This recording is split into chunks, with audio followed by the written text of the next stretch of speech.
Oke, hari ini kita akan lanjut materi kita. Kemarin kita sudah bahas tentang tahapan normal tumbuh kembang anak dari usia 1 sampai 12 bulan.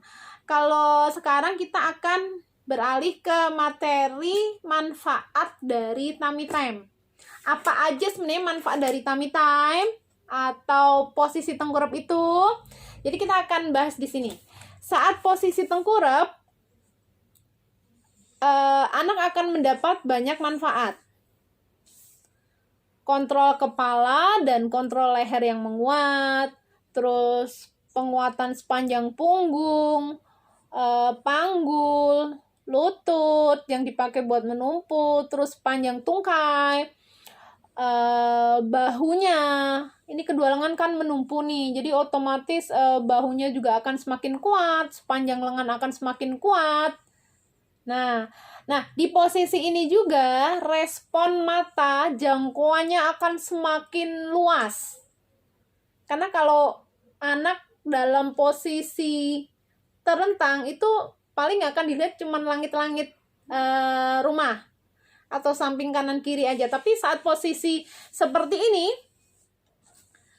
respon jangkauan mata yang dilihat akan semakin luas. Jadi akan membuat anak semakin aware atau kesadaran dirinya akan semakin meningkat.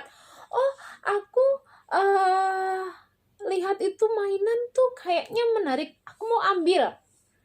Jadi nanti akan meningkat juga. Jadi berusaha negakin kepalanya lagi biar lengannya bisa meraih mainan yang ada di depannya. Gitu. Terus di posisi ini bisa kita manfaatkan saat kita nemanin anak itu dengan stimulasi yang lebih optimal lagi. Jadi misalkan kan ini sekitaran usia 3-4 bulan biasanya anak udah bisa diposisikan tengkurap. Terus nanti durasinya seberapa lama Bu Endah, disesuaikan dengan kondisi anak. Karena setiap anak itu responnya kan beda-beda. Kalau misalkan yang belum terlalu kuat ya kita akan lihat pasti ngangkat sedikit gitu, terus nanti tahu-tahu akan jatuhin lagi kepalanya. Atau kalau bener-bener udah capek biasanya anak akan nangis. Kalau sudah bener-bener nggak nyaman diposisikan tengkurap ya kita balikin pelan-pelan gitu. Tapi semakin meningkat usianya biasanya kontrol kepala itu akan semakin meningkat, lebih tegak lagi gitu. Dan ini nanti sebenarnya bisa kita stimulasi misalkan ke arah gerakan berguling. Jadi kita bisa taruh mainan di sampingnya dengan harapan lengannya pengen ngambil, aku belum dapet ya, coba aku bergerak berguling ke arah sana. Dan saat berguling itu memang dibutuhkan sepanjang kontrol punggung yang kuat nih. Jadi nggak apa-apa berlama-lama di aktivitas ini dulu aja. Kalau misalnya kuatnya baru 2 menit ya nggak apa-apa 2 menit. Kalau yang baru sekitaran misalkan 2 bulan udah mulai mau diposisikan ini ya paling ngangkat kepala sebentar, jatuhin kepalanya lagi. Tapi kalau usia sekitar 3 bulanan udah bisa sekitaran 2 menit, 3 menit. Nanti kita akan tingkatin lagi. 4 bulan lebih tegak lagi, 5 menit udah bisa, bahkan udah mulai main ngambil mainan yang dimau. Nah, mulai arahin ke gerakan berguling. Taruh mainan di sampingnya biar anak berusaha ngeraih gitu. Kalau mau diarahin ke arah merayap bisa taruh mainan yang ada di depannya, tarik maju sedikit mainannya, dikit-dikit. Jadi saat anak berusaha pengen ngambil kok belum nyampe ya, aku harus bergerak lebih maju lagi. Nah, dengan dibantu sedikit-sedikit nanti lama-lama anak bisa bergerak ke arah merayap. Jadi jangan sampai melewatkan fase ini karena di tahapan ini sangat dibutuhkan buat anak. Kayak misalkan beberapa orang tua yang pengen anaknya itu berdiri dan jalan. Tapi kalau punggungnya belum kuat, kita nggak bisa langsung ngajarin anak ke posisi berdiri. Gitu. Terus cara nguatin punggungnya gimana, Bu Ina? Ya salah satu posisinya dengan posisi ini. Karena harus selalu diingat yang namanya respon tumbuh kembang anak itu dari kranial sampai ke kaudal, dari kepala sampai ke ekor. gitu. Atau dari pangkal sampai ke ujung.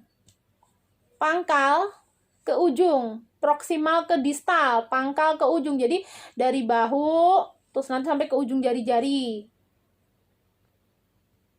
Atau dari ini tadi kepala ke ekor. Jadi kalau kita tiba-tiba mau ke ujung kaki, langsung diajarin ke arah berdiri,